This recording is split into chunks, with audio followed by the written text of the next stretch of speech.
ঘরোয়া স্বাদের গরুর মাংস আর চালের রুটির জন্য বিখ্যাত কিশোরগঞ্জের জেলখানা মোড় এলাকার ভাই ভাই হোটেল। প্রতিদিন এখানে সকাল থেকে গভীর রাত পর্যন্ত চলে বেচাকেনা। দূর দূরান্ত থেকে ভোজন রসিকরা এখানে ছুটে আসেন দেশীয় পদ্ধতিতে রান্না করা বিখ্যাত গরুর মাংস আর চালের রুটি খেতে। 1 কেজি গরুর মাংস দিয়ে শুরু করা এই হোটেলে এখন প্রতিদিন রান্না করা হয় 300 কেজি গরুর মাংস, আর মাত্র 150 টাকায় খাওয়া যায় ভরপেট খাবার। দামে কম ও স্বাদ ভালো হয় প্রতিদিন জেলা ও জেলার বাইরে থেকে ভোজন রসিকরা এখানে ছুটে আসেন গরুর মাংস খেতে। 7 বছর যাবত আমি যখন কিশোরগঞ্জে প্রথম আসছি, তো এখানকার একটা নাম শুনছিলাম যে কিশোরগঞ্জ জেলখানার মোড়ে একটা হোটেল আছে, সেখানে বাসার মতো করে রান্না করে খাওয়ানো হয়। তো সেই সুবাদে আসলাম প্রথমবার, এসে দেখি যে কথা তো সত্যি, এখানের রান্না বান্না আসলে অনেক সুস্বাদু, অল্প টাকার মধ্যে ভালো মন্দ মানুষ খেয়ে যেতে পারে। এখানে মূলত রান্না বান্না করা হয় তেল একটু কম দিয়ে, মশলা কিছু ইউজ করে মোটামুটি খুব ভালোভাবে রান্না করা হয়। একদম স্বাদ অসাধারণ স্বাদ আর কি। অনেক ভালো গরুর মাংস পাওয়া যায় এবং ওনারা নিজেরা গরু জবাই করে। আর এখানকার খাবার অনেক স্বাদ। আমার দুলাভাই বলতেছে চলো রুটি আর গরু মাংস খাওয়া যায়। আমরা অনেক দূর থেকে আসছি, হোটেলের খাবার অনেক ভালো এবং রেটটাও সীমিত। আর অনেক জায়গায় ঘুরলাম, আমাদের পেশা গাড়ি চালানো, অনেক জায়গায় খাবার খাইলাম, ওনার মতন খাবার কোনো জায়গায় খাওয়াইতে পারে নাই। আমরা ভাত খাইতে আসছিলাম, অনেক সময় পরোটাও খাই গরুর গোশত দিয়া। উনি একদম পরিষ্কার এবং লোকও খুব ভালো। ভোররাতে গরু জবাই থেকে শুরু হয় হোটেলের কর্মব্যস্ততা।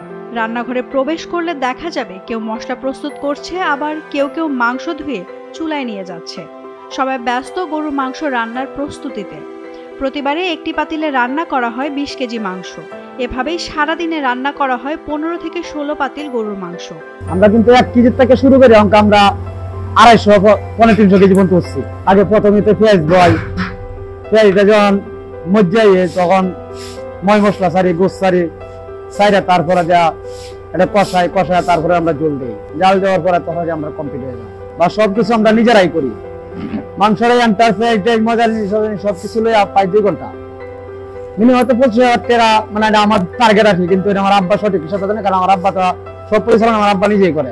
মানে করে নিচ থেকে লইয়া উপর পর্যন্ত যত নেতা ফেতা আছে বা ব্যবসায়ীরা আছে, দিন মজুর থেকে লইয়া উপরে আমরা এনে যায় লিপি ম্যাডাম থেকে সহ রিক্সা ড্রাইভার পর্যন্ত সবাই আসে। আমার এনে দেখা যায় ঢাকার থেকে, কুমিল্লার থেকে, এরপর দেয়া টুকবাজার, গাজীপুর, মানে এইসব এলাকার থেকে, গোহারগাঁও, ময়মনসিংহ থেকে, এইসব থেকে বুড়ি বুড়ি লোক আমরা আসে। 2008 সালে খিলপাড়া গ্রামে কৃষক ও চা বিক্রেতা মোহাম্মদ আহাদ মিয়া ছোট পরিসরে শুরু করেন হোটেল ব্যবসা।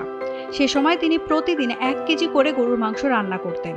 তবে সময়ের সাথে সাথে এই হোটেলের রান্না মাংসের চাহিদা বাড়তে থাকে। প্রায় 10 বছর ধরে মাংস বিক্রি শুরু করেছি। আগে অন্য মাল বিক্রি চিন্তা করলাম সেরা মাসে কাজ কাম করবো, একটা মনিবেটটা করবো। পাশাপাশি প্রথম মাংস বেচছি,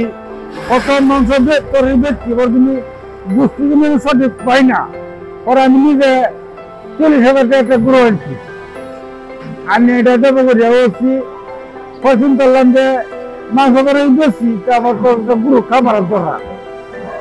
কত মাংস বেচছি, বুঝতে কাঁচা করে আনলে বেচছি, পরে নিজের মাংস দোয়ান দিচ্ছি। এই থেকে আমরা কোনো জিনিস নাই।